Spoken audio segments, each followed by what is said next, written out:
ఈ రోజుల్లో చాలామంది ఎదుర్కొంటున్న సమస్యల్లో అధిక బరువు లేదా స్థూలకాయం లేదా ఒబిసిటీ అనేది ముఖ్యమైనది.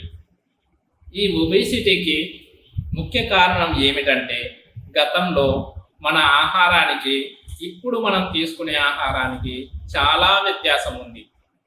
గతంలో మన పూర్వీకులు తీసుకునే ఆహారంలో పోషకాలు అధికంగా ఉండి క్యాలరీలు తక్కువగా ఉండేవి. కానీ ఇప్పుడు మనం తీసుకునే ఆహారంలో క్యాలరీలు అధికంగా ఉండి పోషకాలు తక్కువగా ఉంటున్నాయి. మన పూర్వీకులు రాగులు, కొర్రలు, సామలు, దంపుడు బియ్యం, జొన్నలు, ఆర్గానిక్ పద్ధతిలో తయారు చేసిన బెల్లము, సహజ సిద్ధమైన నూనెలు ఎక్కువగా ఉపయోగించేవాళ్ళు. కానీ ఇప్పుడు మనం ఆహారంలో బాగా పాలిష్ పట్టిన బియ్యం, మైదా పిండి, మిలమిలలాడే చక్కెర, రిఫైన్డ్ ఆయిల్స్, వీటితో పాటు జంక్ ఫుడ్, బేకరీ ఐటమ్స్ ఎక్కువగా తీసుకుంటున్నాము. వీటిలో క్యాలరీలు అధికంగా ఉంటాయి, పోషకాలు చాలా తక్కువగా ఉంటాయి. ఇలా అధిక క్యాలరీలు కలిగిన ఆహారం తీసుకున్నప్పుడు వాటిని ఖర్చు చేయడానికి మన శరీరం ఎక్కువగా శ్రమ పడాల్సి వస్తుంది. కానీ మన శరీరాన్ని శ్రమ పెట్టడానికి మనకు అస్సలు ఇష్టం ఉండదు. ప్రతి పనిని టెక్నాలజీ ఉపయోగించి రకరకాల పరికరాల ద్వారా, యంత్రాల ద్వారా ఎటువంటి శ్రమ పడాల్సిన అవసరం లేకుండా చేసుకుంటున్నాం. దానివలన మన పనులన్నీ తేలికైపోతున్నాయి, మనం మాత్రం బరువైపోతున్నాము. ఆయుర్వేదంలో ఈ స్థూలకాయానికి కారణాలు స్పష్టంగా తెలియజేయడం జరిగింది. అవేంటో చూద్దాం.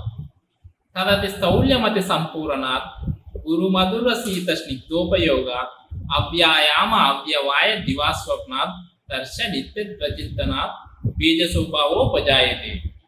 దాని అర్థం ఏమిటంటే అతి సంపూర్ణ అనగా అతిగా తీసుకోవడం వల్ల ఏవి, గురు అనగా క్యాలరీలు అధికంగా కలిగిన junk food, fast food, non veg లాంటివి అధికంగా తీసుకోవడం, మధుర అనగా స్వీట్స్, బేకరీ ఐటమ్స్ లాంటివి, స్నిగ్ధ అనగా అధికంగా ఆయిల్ కలిగిన ఆహారాలు అని అర్థం.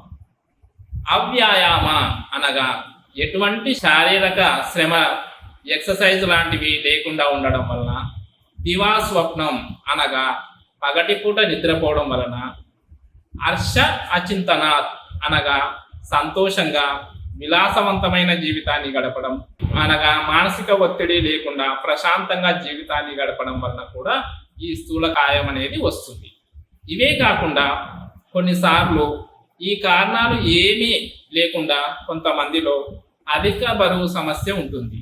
దీనికి కారణం ఏమిటనగా జెనెటిక్ లేదా వంశపార్యపరంగా వచ్చే అవకాశం ఉంది. లేదంటే కొన్నిసార్లు థైరాయిడ్, పీసీఓడి లాంటి హార్మోన్ రిలేటెడ్ సమస్యల వల్ల ఈ స్థూలకాయం అనేది వస్తుంది. ఇక చికిత్స విషయానికి వస్తే ఈ ఒబిసిటీ ట్రీట్మెంట్ అనేది డిమాండ్ అధికంగా ఉండడం వలన కమర్షియలైజ్ అయిపోయింది. రకరకాల చికిత్సా విధానాలు మనకు మార్కెట్లో పోటీ పడుతున్నాయి. ఆయుర్వేదం ప్రకారం ఏ వ్యాధికైనా నిదాన పరివర్జనం అనేది చికిత్సలో ముఖ్యమైన అంశం. నిదాన పరివర్జనం అనగా వ్యాధి కారకాలను తొలగించడం. అలా కాకుండా ఎటువంటి డైట్ రెస్ట్రిక్షన్ లేకుండా, ఎక్సర్సైజ్లు, శారీరక శ్రమ లేకుండా బరువు తగ్గించుకోవడం న్యాచురల్గా అసాధ్యం. కానీ మనకు చాలా ప్రకటనలలో ఎటువంటి డైట్ రెస్ట్రిక్షన్స్ లేకుండా, శారీరక శ్రమ లేకుండా బరువు తగ్గించుకోవచ్చు అని చెబుతుంటారు. అంతేకాకుండా నెలలో ఇన్ని కేజీలు తగ్గుతారు, వారంలో ఇన్ని కేజీలు తగ్గుతారు అనే గ్యారంటీలు కూడా ఇస్తుంటారు. ఇవన్నీ న్యాచురల్ ట్రీట్మెంట్లు కాదు. వాటి వలన భవిష్యత్తులో అనేక దుష్ప్రభావాలు ఉంటాయి.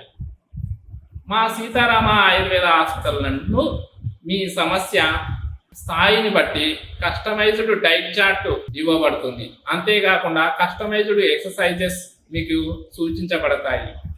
మరియు మీ బరువు స్థాయిని బట్టి ఎటువంటి సైడ్ ఎఫెక్ట్స్ లేని చికిత్స మీకు అందించడం జరుగుతుంది.